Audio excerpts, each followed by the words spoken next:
It's election night in South Korea and the race is in a dead heat.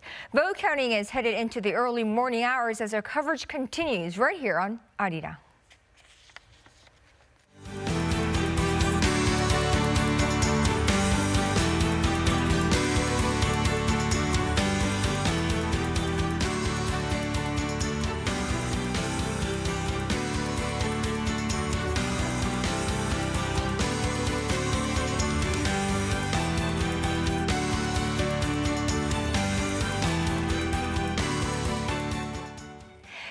Here we go. It's midnight in Seoul, 4.5 hours since polls closed across the country, and we are underway. South Koreans voted all day at a near record of an estimated 77.1% in what is a titanic struggle for the future of this country.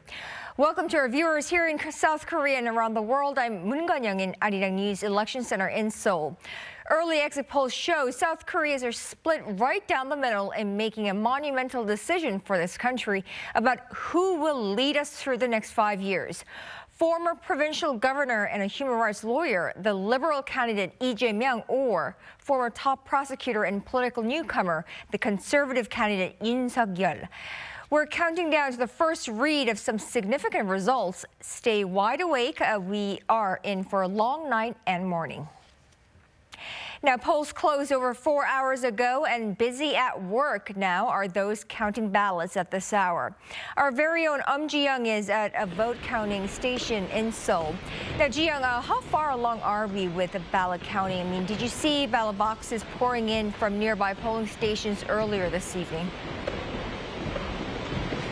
Kon-young, I'm here at Seoul National University Gymnasium, which the ballots are being counted. Behind me are some 470 staff and volunteers who are busy counting the ballots, and they'll be working late into the night. This is what you would see at most of the counting stations across South Korea. When the voting boxes arrive, they're opened and ballots are poured onto the table. Then staff organize ballots and put them through the counting machines, and that help classify the ballots by candidate and party where they're identified as valid or invalid. Then staff check the ballots that are identified as invalid. The ballot counting area behind me is under strict control. All staff are wearing protective masks against COVID-19, and only vote counting staff can enter the work area. Policemen nationwide are on full standby at counting stations to ensure safe and accurate proceedings.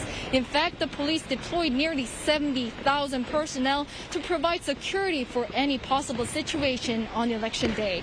The police also delivered the ballot boxes to the counting stations in their constituency. In total, there are 251 centers nationwide counting the ballots tonight.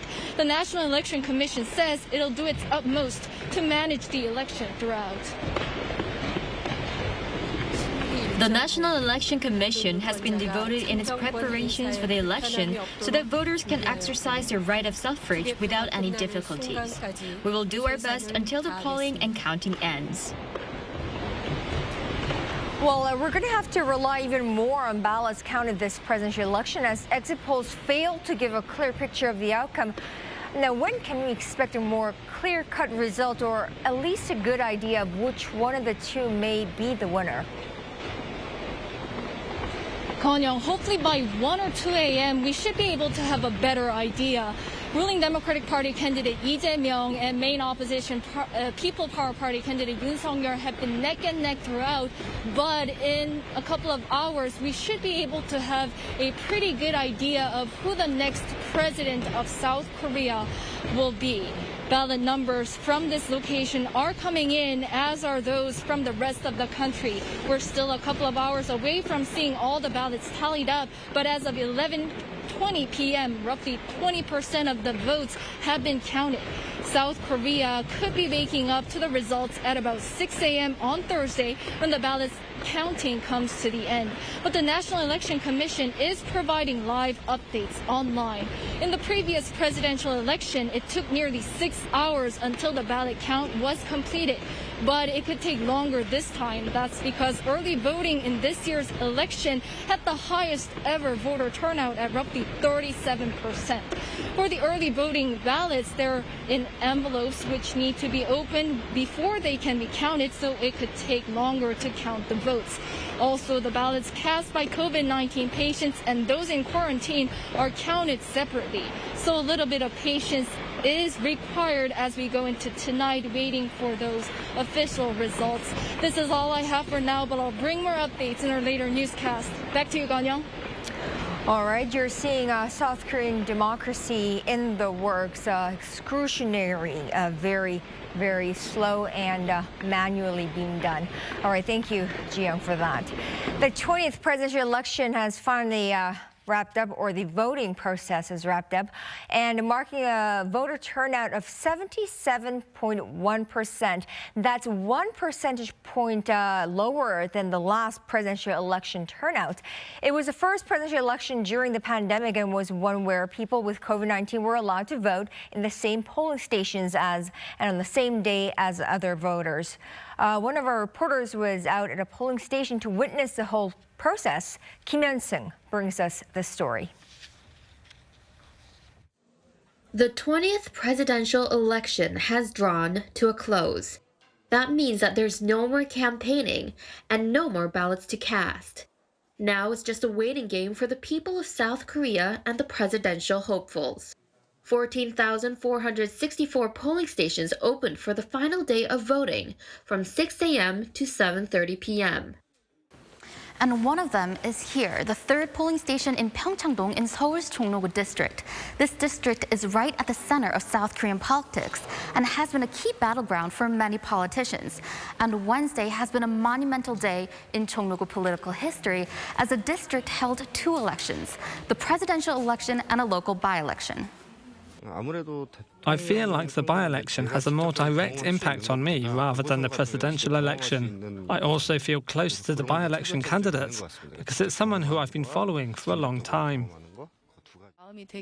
My heart feels full, and I think this is a historical moment. I hope my vote can help the country, and if the candidate I support becomes elected, I really hope that person doesn't lose his way. I really hope the 20th president unites both parties and doesn't tear people apart. During the last 5 years, polarization has become serious. There has been a lot of anxiety over economy and security. People's hope showed through early voting, and I expect more people to vote today. They weren't the only ones enthusiastic about this presidential race. For this presidential election, voter turnout marked 77.1%, a strong figure and one similar to the turnout seen during the last presidential election. Voting ended at 6 p.m. for regular voters. The last hour and a half was reserved for the estimated 880,000 voters who were infected with COVID-19 or who are self-isolating. By 6 o'clock, the supervisors here had all changed into protective gear, and they made sure to separate regular voters, those with COVID-19. This is the third time South Korea has carried out an election during a pandemic, but the first time that COVID-19 patients were able to vote on the same day and at the same place as the other voters. Kim Hyun-sung, Arirang News. Now let's check in with our campaign correspondents. First, our Kim Do-yeon was with the Lee Jae-myung campaign with the ruling Democratic Party's nominee. Now, Do-yeon, what are you hearing from inside the Lee Jae-myung campaign at this hour? Good evening, Ganyang. I'm out here at the campaign headquarters of the ruling Democratic Party of Korea, where the campaign members are watching the vote count unfold. Now, it might be a bit too early to make any assumptions, but it is true that ever since the polling closed and the exit poll results came out, the campaign has been on the more enthusiastic side, despite Lee trailing by a slim margin. And that's because the results were what they had been expecting, unlike the main opposition People Power Party, which had expected a larger margin. A campaign official said that with the early votes accounting for almost half of all votes and COVID-19 patients and overseas voters also not taken into account in early exit polls, results can certainly be different. In addition, Lee Jae-myung is leading in terms of votes cast by people in their 20s and has been helped by the majority of women voters choosing him. Now, those were the results from the three main broadcasters of the country, but on a separate exit poll done by another channel, JTBC, the results actually had Lee beating Yoon by a slim margin. As for the candidate himself, Lee Jae-myung is currently at home, but is expected to join his colleagues here when the results start to get clearer. Kon-young? Right. What about you, Kyung-eun? Our Lee Kyung-eun has been following the People Power Party's campaign, of course, the Yoon Suk-yeol campaign. Kyung-eun, you were telling me that one of the campaign members were saying he could not actually make up the early exit poll numbers because it was so far from what he had been getting up until that point. Well, they're seemingly coming back, and many of them have returned. And those party members are following the neck-and-neck ballot count anxiously. But just a short time ago, we all actually heard some clapping and cheering, and those members chanting Yoon Suk-yeol's name because we just saw Yoon Suk-yeol getting really close to Lee Jae-myung. So that's another shift in mood. We're definitely seeing some atmosphere picking up right now. So because earlier they all watched the exit poll results initially with much excitement, which soon turned into silence and some degree of disappointment, as the results suggested that Yoon is only ahead of Lee by an extremely slim margin of some 0.6 percentage points. That was unexpected for the party, of course, because they've been saying that the higher voter turnout is what's really needed to secure a safe victory, but it was lower than they had hoped in the upper 70% rate. And it seems that what they are saying has made this race so tight in the exit polls. But as I speak, they're all making another round of clapping because I think another region saw another round of Yoon Suk-yeol getting closer to Lee Jae-myung. So I think the situation continues to develop, and I think we're going to have to keep an eye on that. Right. So it is a razor-thin race out there, and both Lee Jae-myung's camp and Yoon Suk-yeol's camp really standing on thin ice as we head into the early morning hours of election night. Thank you, Do-yeon and Kyung-eun, for that, and you guys will keep us updated all throughout. Thank you. So I have back in the studio our Kim Ji-yeon and, of course, Professor Schattle of Yonsei University. Now, so it definitely seems like the Yoon Suk-yeol campaign had anticipated a larger margin of winning margin, I suppose. But they were a bit disappointed with the early exit poll numbers. Now, it is just now with 42.8% of the votes counted that they are picking up, their excitement again. And as they see Yoon Suk-yeol really picking up the winning pace over Lee Jae-myung, why do you think the exit poll numbers were so close, beating expectations? Yeah, it's hard to say, I think, for the Democratic Party that the fact that they were much more in the fight than some expected those exit poll numbers would show. And I thought it was very telling earlier when we were hearing reports from Yoon's camp that the mood there had become quite subdued after the exit polls came out. So that's quite the giveaway when you can see the faces in the crowd looking grim at that moment. It's been interesting tracking the numbers coming in all night. I know you said we're now about just over 40% of the total votes counted, Kon-young, and I'd like to know more about the remaining 60% and where those districts might be, because that will give us a clue, I think, as to whether this remaining 60% will possibly put Lee Jae-myung solidly over the top, or, as you were suggesting, that support for Yoon might be picking up. I mean, it's possible that in many of the outlying areas, which seem to be voting more heavily for Yoon, that those ballots will take longer to get in and be counted nationally, although there's fewer of them. So, I'd like to see a little bit more of the data here as it comes in to have a better sense on which way this may go. I think it's too early right now to call the race one way or the other. Right, because it is so neck and neck.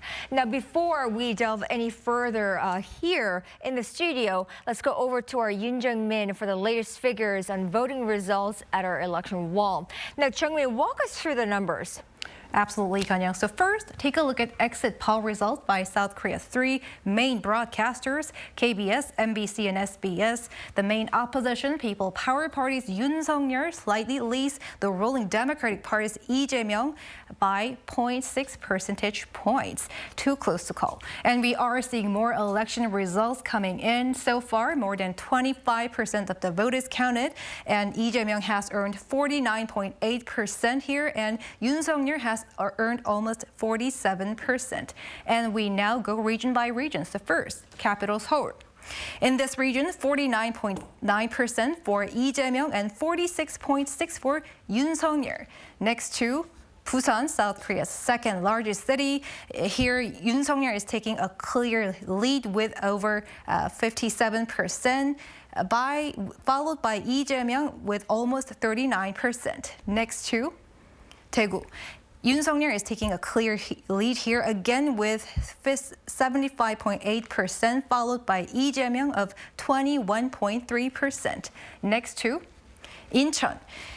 It's too close to call and too neck and neck. Lee Jae-myung has earned 49.8% here, and Yoon Sung-yeol has earned 46.5%. Next to Gwangju, liberal stronghold.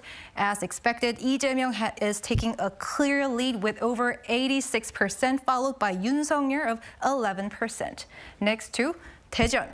In this place, for this region, it's very close to call, neck and neck, 48.7% for Lee Jae-myung and 47.7% for Yoon Sung-yeol.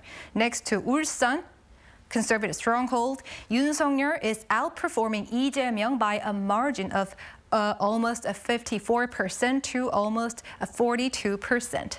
Next to Sejong. For this region, Lee Jae-myung has earned 56.7% and Yoon Sung-yeol has gained almost 40%. Next to Gyeonggi-do province, as for this region, DP's Lee Jae-myung has previously worked as a governor here. So let's see what's happening here. Lee Jae-myung has earned 51%, followed by Yoon Sung-yeol with almost 46%. Next to Gangwon-do province. In this region, Yoon Sung-yeol is leading Lee Jae-myung by a margin of 54.7% to 41.5%. Next to Chungcheongbuk-do province. In this region, Yoon Sung-yeol has earned 52% and Lee Jae-myung has earned 44.2%. Next to Chungcheongnam-do province. In this region, Yoon Sung-yeol is outperforming Lee Jae-myung with 51% to almost 49%. Next to Jeollabuk-do province, a liberal stronghold. As expected, Lee Jae-myung is taking a clear lead with 85%, followed by Yoon Sung-yeol of 12%. Next to Jeollanam-do province, Lee Jae-myung is again taking the lead with support of almost 88%, followed by Yoon Sung-yeol of almost 10%. Now to Gyeongsang-Buk-do province, conservative stronghold. As expected, Yoon Sung-yeol has taken 75% of the vote, and Lee Jae-myung has earned 22.3%. Next to Gyeongsang-Namdo province. In this region, Yoon Sung-yeol has earned over 61%, followed by Lee Jae-myung of 34.7%. Next to Jeju. Last but not least, in this region, Lee Jae-myung is taking the lead with over 53%, followed by Yoon Sung-yeol with over 42%. That's all from me at this hour, but I will bring you more updates later on. Kanyang. Right, so that was the numbers that we saw as the vote count goes underway. Votes are counted. Now, the race between the two men had been so plagued by a series of scandals and marred by mudslinging between the parties that some in the electorate took to calling it a contest between two unlikables. Still, more than 3/4 of South Koreans cast their vote, rivaling voter turnout from the country's last presidential election in 2017. I will speak to our Kim Ji-yeon here and Professor Han Schattle more about this phenomenon. Now, there was a broad consensus among polling experts that younger voters, especially in their 20s, will likely determine the winner in the election. But rival candidates did have trouble connecting with them, although they did make last-ditch efforts to get to them. Now, unlike past generations, these voters are not easily swayed by traditional election issues such as regional allegiance or loyalty to political bosses. Did we see the generation or the age gap, demographics, play a factor in this election? Well, I've been teaching these people for quite some time now, and I've been hearing their frustrations for the better part of 10 years. And I'd say that the people in their 20s, and we could include some of the early 30s segment here as well, they've been postponing a lot of aspects of life. I mean, we've heard so much about this. People postponing getting married, postponing buying apartments, postponing having children, maybe even postponing relationships, and looking for some changes in the society that will kind of give them the chance to move forward in their lives the same way that their elders did. But I'm also struck by how pragmatic the younger generation is as well. They're not, staunchly in favor of one party or the other. They're looking to kind of carve out their own way. And I think I would say they're interested in social welfare policies for the young, but also interested in having a strong national security posture at the same time. I mean, many of this, North Korea didn't really factor much into the election at all nationally, but especially for these younger folks, because they're used to South Korea being its own little island, even if that may seem unnatural to those of us that are older. They're accustomed to that, and they simply want to be left alone by North Korea. So that too that issue is not going to move the younger generation the same way that it moves, people one way or the other to their elders. And I think we end up with the younger generation somewhat split, as we've seen along lines of gender too, with women going in favor of Lee Jae-myung this evening and men going by and large for Yoon Suk-yeol.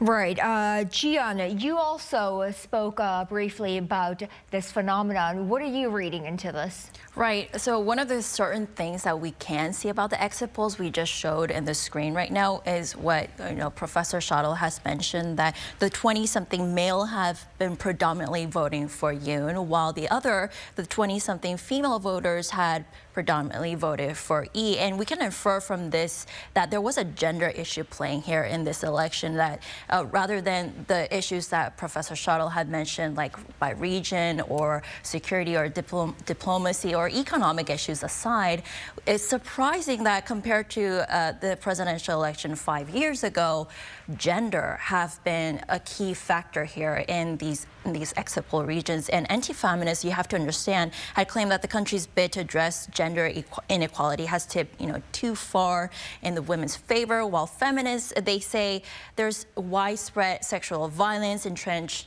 gender expectations. You look at the low female representation in politics or in boardrooms, you can see how discrimination against women is still rife in the country. And these are the predominant factors in the exit polls that I've been seeing today playing a key part in the presidential election. Right, right. And I suppose some would argue that candidate Yoon Suk-yeol was insensitive about some of these women's issues and some of these feminism issues. So I suppose that is where he lost his 20-something women voters. Now, heading into the election, it was widely seen as a referendum on President Moon Jae-in, who pushed for engagement and dialogue with North Korea. A victory for Yoon Suk-yeol would be a blow for the Moon administration, which came to power 5 years ago in a landslide amid high hopes in the wake of his predecessor's impeachment. Now, while the election will be consequential for South Korea's foreign policy with the United States, China, and Japan, South Koreans have been largely preoccupied, like we said, with domestic issues, including soaring housing prices, a cutthroat job market, and contentious divisions over gender.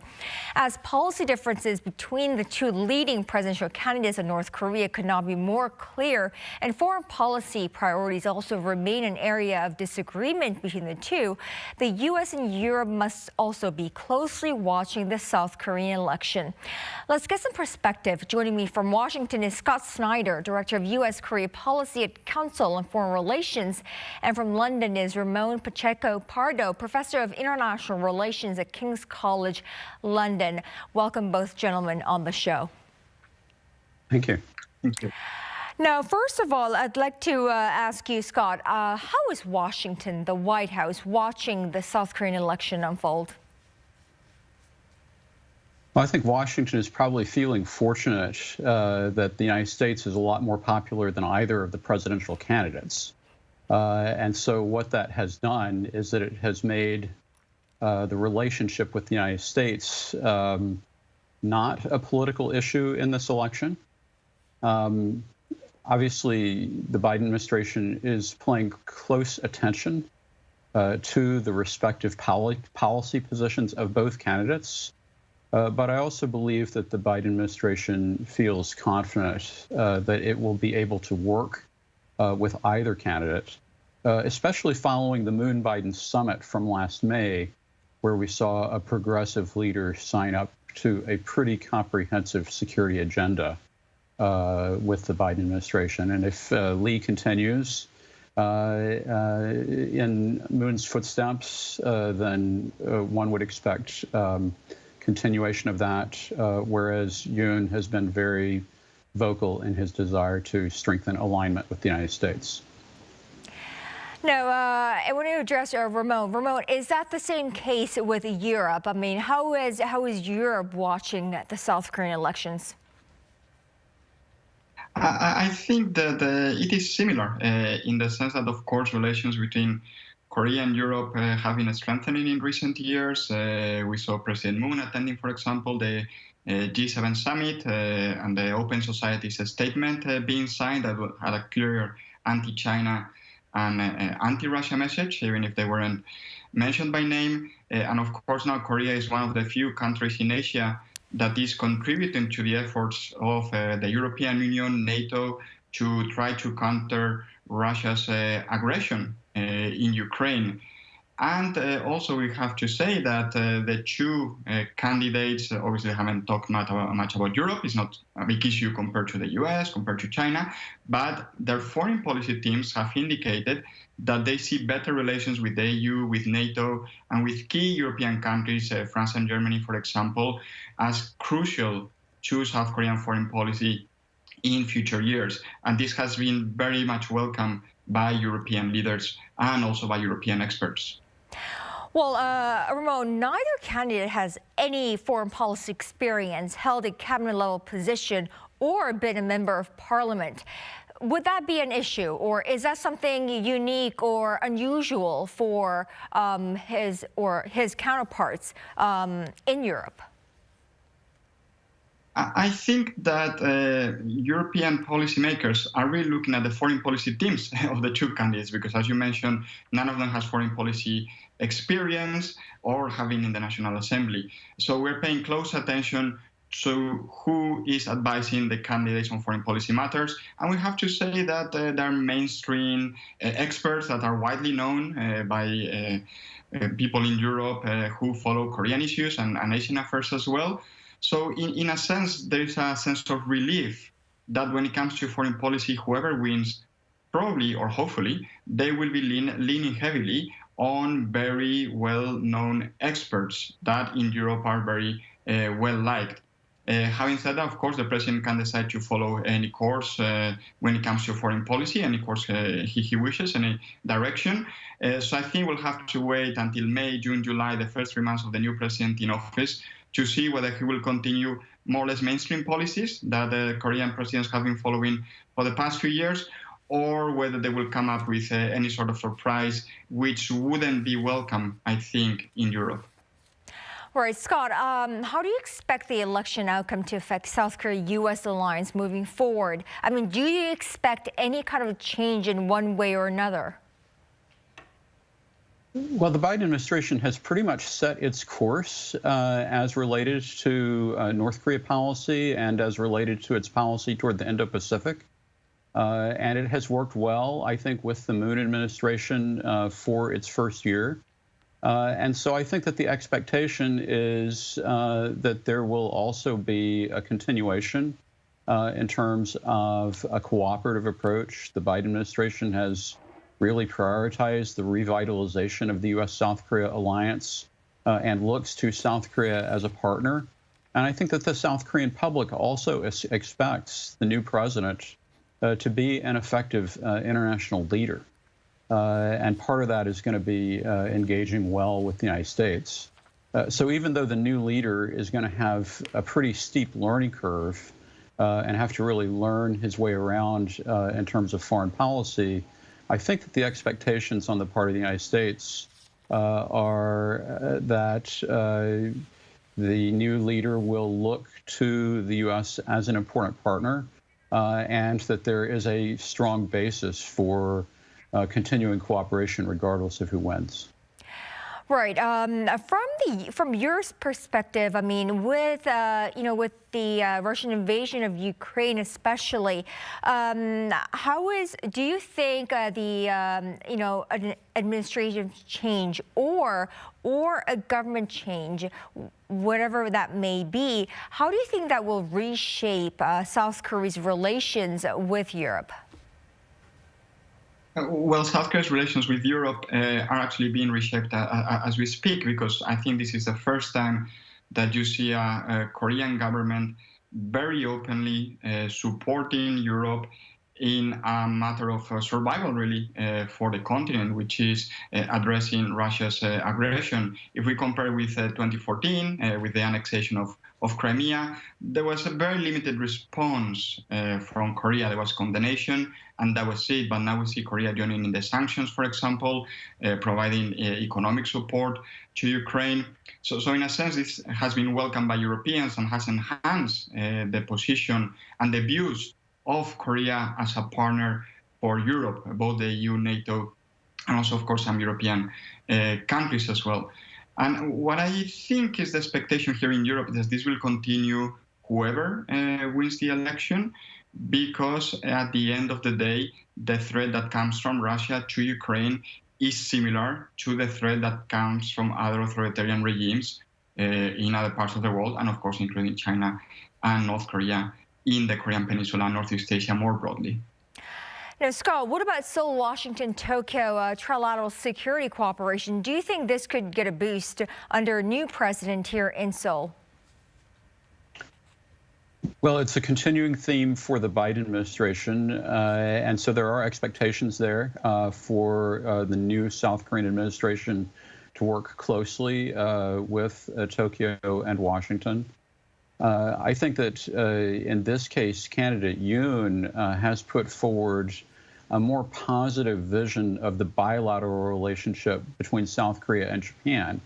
And that is certainly something that would be welcomed by the Biden administration. Having said that, even if there are continued difficulties in the Japan-South Korea relationship, that just makes trilateral cooperation even more important for the Biden administration to continue in order to provide a means by which to maintain stability between its allies in Asia, despite the problems that they might have with each other. All right, Scott Snyder, Director of U.S.-Korea Policy at Council on Foreign Relations, and Ramon Pacheco Pardo, Professor of International Relations at King's College London. Many thanks, both of you, for speaking with us tonight. We appreciate it. Thank you. Thanks. 항상 청년 일자리 얘기하는데 그냥 일자리를 얼마큼 만들겠다 이것만 있고 구체적으로 말하는 게 없잖아요. 그래서 뭐 어떻게 어떤 식으로 좀 만들어 주겠다. 아니면 솔직히 일을 할 곳은 많은데 사람들이 꺼려서 안 가기 싫은 거잖아요. 그래서 그런 곳에 복지를 어떻게 늘려주겠다. 뭐 이런 식으로 구체적으로 해줬으면 좋겠어요. 근무 형태가 여러 개가 있잖아요. 그 여러 분야에서 열심히 일하고 있는 그 직원분들, 이제 그 직장인 분들이 억울하게 그 극단적인 선택을 하지 않고 좀 그렇게 되는 부분들에 대해서 그냥 개의치 않게 생각하는 게 아니라 어떻게 진심으로 나아가야 이게 개선이 될지 생각해 주셨으면 합니다. 저희도 예전처럼 이 공항이 사람이 붐비고 뭐 여행도 자유롭게 다닐 수 있고 마스크 벗는 거는 뭐 힘들겠지만 그래도 이제 직장인들도 공항에 일하는 모든 직장인들, 항공사 직원들 다 정상 출근을 할 수 있게. 일단 집값 문제가 저는 되게 심각하다고 생각하고요. 그래서 집값 문제가 이제 결혼이나 아이를 낳는 데에도 문제가 있다고 생각해서 그 부분이 꼭 개선됐으면 좋겠습니다. 저희 세대가 저희가 받는 급여로는 내 집 마련이 어렵다 보니까 일단 금리적인 측면이나 이제 대출 부분에서는 조금 규제가 완화되었으면 좋겠습니다. 나라를 잘 이끌어주시고 청년들이 살아가기 좋은 세상이 되었으면 좋겠습니다. 요즘 갈등이 너무 심각해지고 있다고 체감을 하고 있는데요. 사회 갈등을 좀 봉합하고 갈라치기 정치가 아니라 통합의 정치로 나아갈 수 있는 그런 운영이 되었으면. 청년들이 불평불만이 많은 것처럼 보이지만 되게 공정하고 그런 규칙이 지켜지면 불안한 것도 다 견딜 수 있는 그런 세대라고 생각을 해요. 그래서 잘 부탁드립니다. Well, this is the first presidential election since the voting age was lowered to 18 years old. Plus, there are a growing number of people who've gained the right to cast a ballot as naturalized South Korean citizens. Our Lee Jae-myung has a full story. 18-year-old South Koreans were able to cast their first vote at a younger age than ever before for this presidential election. This is because the Public Official Election Act was revised in 2019, lowering the election age from 19 to 18. Before, people could serve in the military, pay taxes, or get a driver's license starting at the age of 18, but were unable to vote until they were 19. The change in law enabled around 500,000 18-year-olds to participate in this election. The 18-year-olds we met expressed their excitement at being able to cast their first vote. Voting for the first time made me feel like a real citizen of this country. It was meaningful. I wish that many 18-year-olds like me will vote so they can contribute to the advancement of the country. As for what they want from a new president, many are hoping for someone who can solve issues that affect the youth of today. They also wish for a South Korea where the young can aspire to a better future. I wish for a country where young people can dream. I hope that issues with housing prices and job opportunities are alleviated. They also welcome the lowered voting age that allows their voices to be heard. Some people might ask, what difference can a year make? But I think that through the 1 year difference, we can better hear the voices of the younger generation. 18-year-olds are not the only first-time voters in this election. Some naturalized citizens also cast their first ever vote in South Korea. Professional volleyball player Jin Ji-wi from Hong Kong is one of them. This was the first presidential election since he became a naturalized citizen in 2019. My first election was a little nerve-wracking but amazing at the same time because it was the first big event I could participate in as a Korean citizen. He added that he wishes for a country that shows more support for multiculturalism. Different cultures each have their own perks. If the cultures could mix well and form a harmony, I think it'll be better for the country. 이시우, Arirang News. Now, we are about 38 minutes past midnight. Let's go over to our Yoon Jung-min once again for the latest figures on voting results. She is, of course, at our election wall. Jung-min, so any updates? Right, Kanyang. So we are seeing more election results coming in so far. Over almost 40% of the vote is counted. And take a look here. The ruling Democratic Party's Lee Jae-myung has earned 48.6%, and People Power Party's Yoon has earned 47.9%. Minor Progressive Justice Party's Shim Sang-jung has earned 2%. And let's check this out by regions. The first, capital Seoul. It's too close to call. It's 48.3 versus 48.1%. Next to Busan. This region, Yoon is outperforming Lee Jae-myung with a margin of 57.8% to 38.8%. Next to Daegu, conservative stronghold. Yoon is leading Lee Jae-myung with 75%, and Lee Jae-myung has earned almost 22%. Next to Incheon. For this region, Lee Jae-myung is slightly leading Yoon Suk-yeol by a margin of 49.8% to 46.4%. Next to Gwangju, liberal stronghold. Here, Lee Jae-myung is taking the lead here with 86%, and Yoon Suk-yeol has earned 11.7%. Next to Daejeon. In this province, it's too close to call, 48.0, 48.3%. Next to Ulsan. Yoon Suk-yeol has earned 54%, followed by Lee Jae-myung with 41.3%. Next to Sejong. For this region, Lee Jae-myung has gained a 56.2% support, while Yoon Suk-yeol has earned 40.4%. Next to Gyeonggi-do Province. For this region, Yoon Suk-yeol is taking a lead here with a 50.6%, followed by Yoon Suk-yeol of 46%. Next to Gangwon-do Province. For this region, Yoon Suk-yeol is outperforming Lee Jae-myung with some 54%, and Lee Jae-myung has earned 41.5%. Next to Chungcheong-buk-do Province. Yoon Suk-yeol has earned 52.3%, followed by Lee Jae-myung of 43.7%. Next to Chungcheong-namdo Province. In this region, Yoon Suk-yeol has earned almost 52%, followed by Lee Jae-myung of 44%. Next to Jeollabuk-do Province. In this region, Lee Jae-myung is taking a clear lead here with 84.7%, followed by Yoon Suk-yeol with 12.8%. Next to Jeollanam-do Province. In this region, again, Lee Jae-myung is outperforming Yoon Suk-yeol with a big gap here. Next to Gyeongsang-buk-do Province. In this region, Yoon Suk-yeol has earned almost 74%, followed by Lee Jae-myung with 23%. Gyeongsang-namdo Province. Yoon Suk-yeol has earned 61.3%, followed by Lee Jae-myung of 34.5%. And last but not least, Jeju. In this region, Lee Jae-myung is leading Yoon Suk-yeol by a margin of 53.2% to 42.4%. That's all from me for now, but I will bring you more updates later on. Back to you, Kwon-young. Well, thank you, Chung-min, for that. I remember last presidential election 5 years ago. By this time, President Moon Jae-in, the president-elect Moon Jae-in then, was already out at Gwanghwamun. You know, he was already celebrating with his supporters, and he had already delivered his victory speech. So you can imagine how close this race is.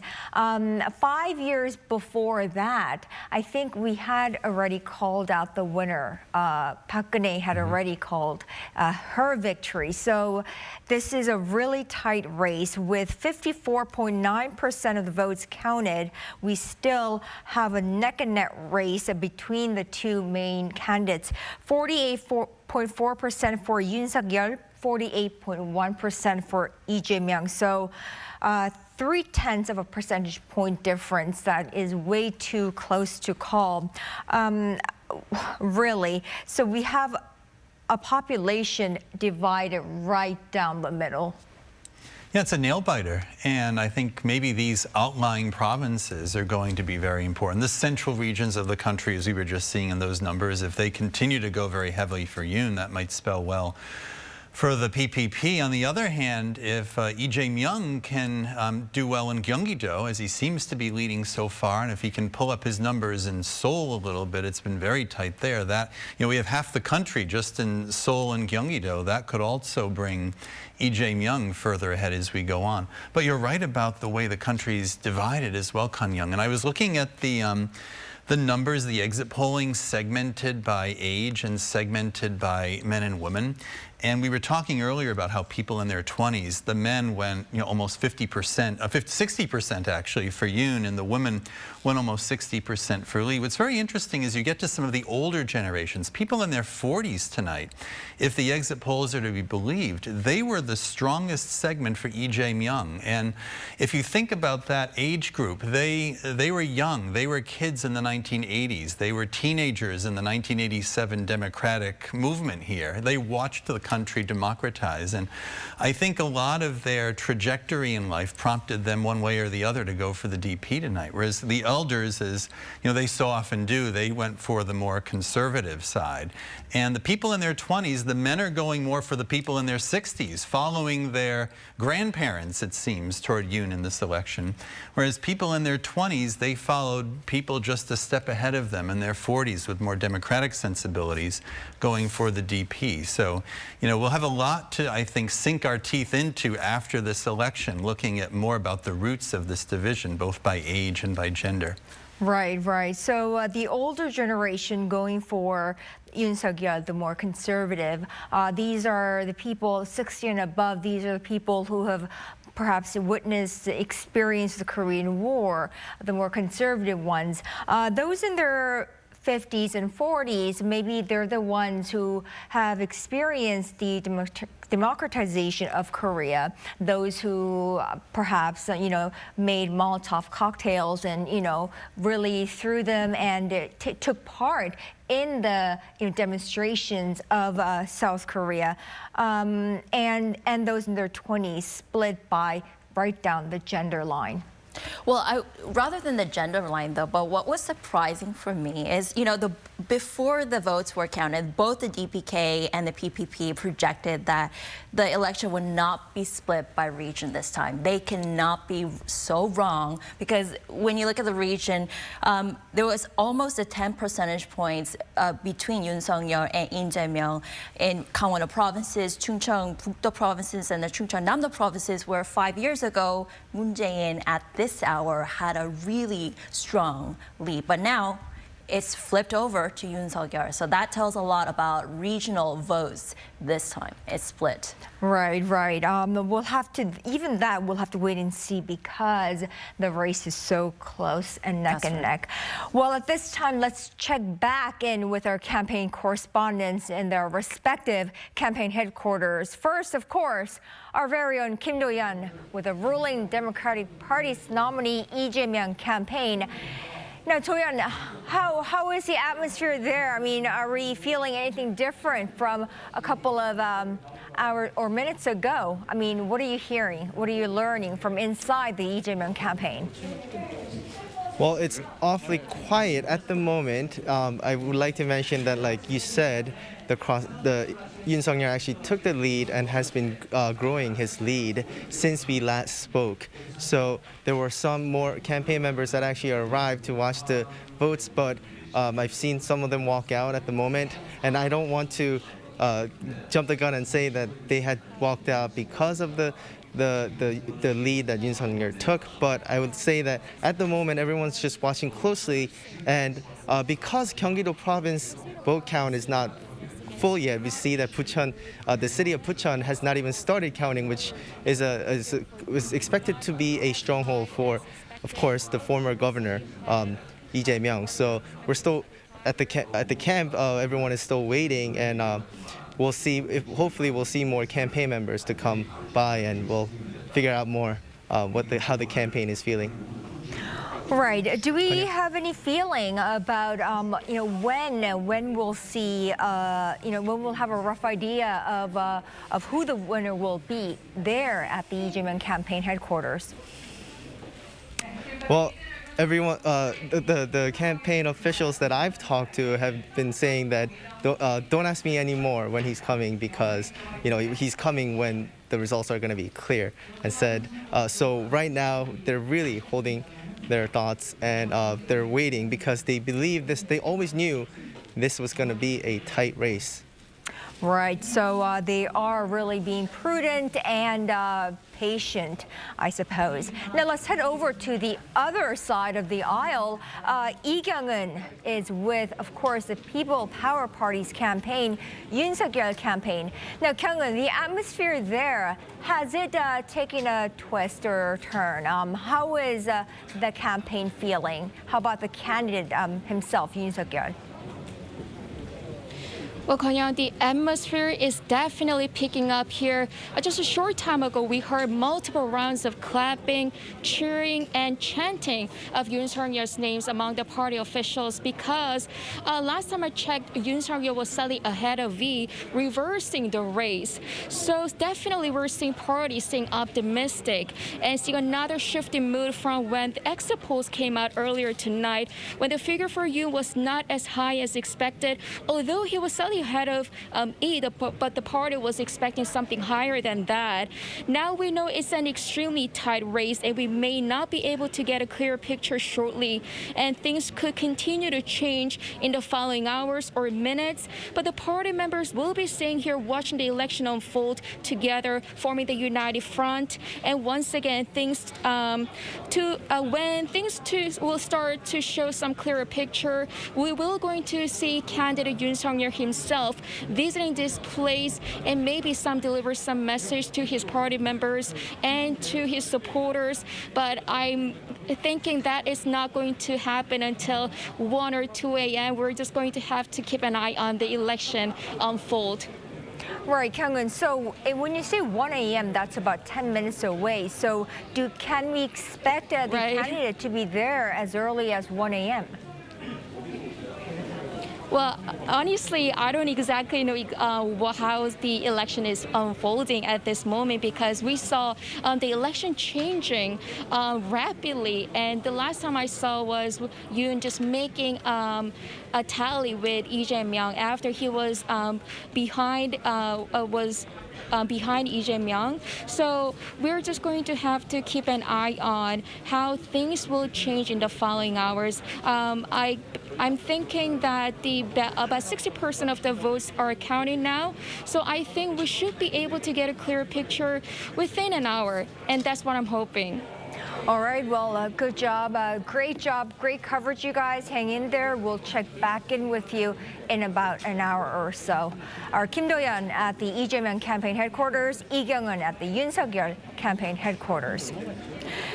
Now, about 58.8% of the votes counted. Now we have Yoon Suk-yeol with a 48.5% and Lee Jae-myung with 48.1%. So 0.4 of a percentage point. We will continue to see that vote be counted, and still that is a very neck and neck, and this could go on all night, well into the morning. I haven't seen a race this close in a very long time. Well, thank you so much for staying with us all throughout, Jiyeon, of course, and Professor Schattle. Thanks so much, and we will see how this turns out. And thank you, all of you, for staying with us, and our election coverage here on Arirang continues. 돌봄 시간이 조금 대부분 돌봄을 하게 되면 4시 반까지거든요. 학교나 어린이집이나. 그리고 6시까지 돌봐준다 하더라도 대부분 일찍 찾아가기를 원하시는 원장 선생님들이 많기 때문에 그런 부분에 있어서 저희가 조금 편하게 아이들을 7시까지는 가주셔야지 일을 할 수 있기 때문에 그런 부분이 좀 좋아졌으면. 저도 개인적으로 조그만 사업체를 운영하고 있는데 그 방역으로 인해서 사실은 개인 사업자들이 굉장히 많은 피해를 받고 그 피해가 어떻게 보상될 것이며 또 그 기준에 따라서 지금 사실은 되게 매주마다 바뀌고 있는 이 기준이 우후죽순 생기는 이 정책들이 좀 안정화되지 않을까 그 기대를 하고 있습니다.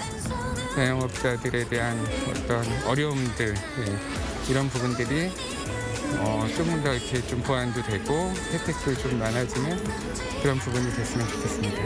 그 선진국들이 하고 있는 것처럼 조금 빨리 방역 규제를 조금 더 풀어서 이제 여행을 원하는 사람들이나 그렇지 않고 뭐 비즈니스 할 수 있는 사람들한테도 좀 더 많은 기회를 줄 수 있으면 좋을 것 같다고 생각합니다.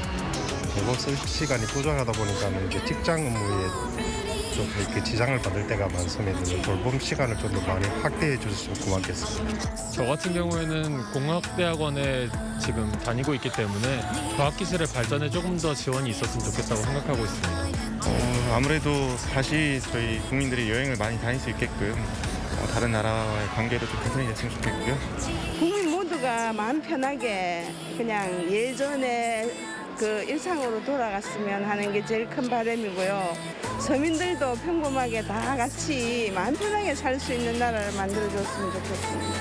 조금 사회가 많이 분열되어 있는 것 같아서 그런 사회 통합을 조금 더 추구할 수 있는 후보에게 뭐 제가 뽑지 않았더라도 국민에 의해서 뽑히신 거니까 잘 하실 거라고 믿습니다. Everyone knows I'm passionate. Know why? Look at how passionate Koreans are. And you know I'm fast. Don't blink. Koreans move fast too. I'm creative on the pitch. People say I'm smart. Just look how smart Korea is. I aim to be spectacular.